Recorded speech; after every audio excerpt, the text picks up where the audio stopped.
Hepinize merhaba ve kanalıma hoş geldiniz.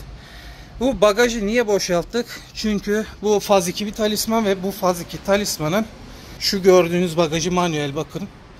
Kanalımda videosunu görebileceksiniz. Faz 1'e de yapmıştım. Buna da şu gördüğünüz elektrikli bagaj kitine yapacağız, monte edeceğiz. Bu kimin aracı? Erdal Bey'in aracı. Bolca videosu var kanalımda. Bu geliştirmeyi de yapacağız. Ve bittiğinde hep birlikte göreceğiz. Nasıl monte ediliyor? Bunun kanalımda çok detaylı videosu var. 2 bölüm halinde izleyebilirsiniz.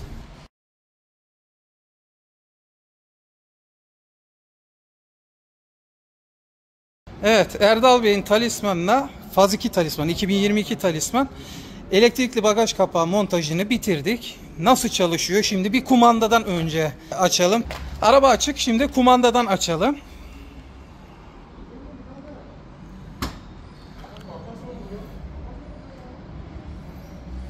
Dediğim gibi faz 2 talisman. Yine kumandadan kapatamıyoruz. Onun ayarına çalışacağız. Kumandadan kapatmayı, onu da yapacağız. Ayakla kapatalım. Sonra tekrar ayakla açarız.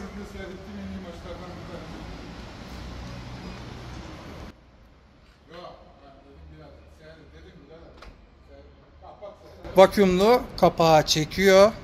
Yine ayakla açalım şimdi. Ayakla açıyoruz.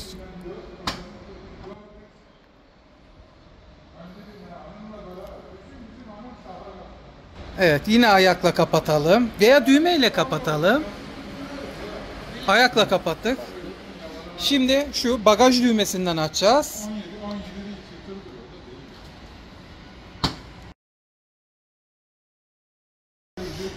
Buradan da kapanıyor. Üst bagaj düğmesinden, ama kitle birlikte gelen bu bagaj düğmesi de var. Bununla da kapanıyor.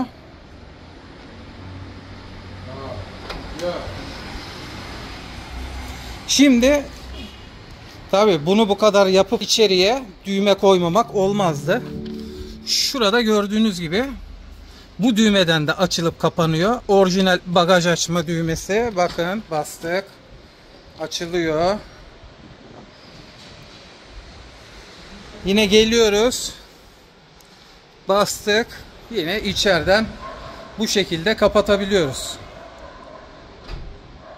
Aynı zamanda bastık, açtık ama tamamen açılsın istemiyoruz. Bir daha bastım. Bakın, tamamen açılmadı.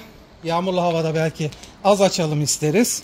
Tekrar bastığımızda ise düğmeye kapatıyor.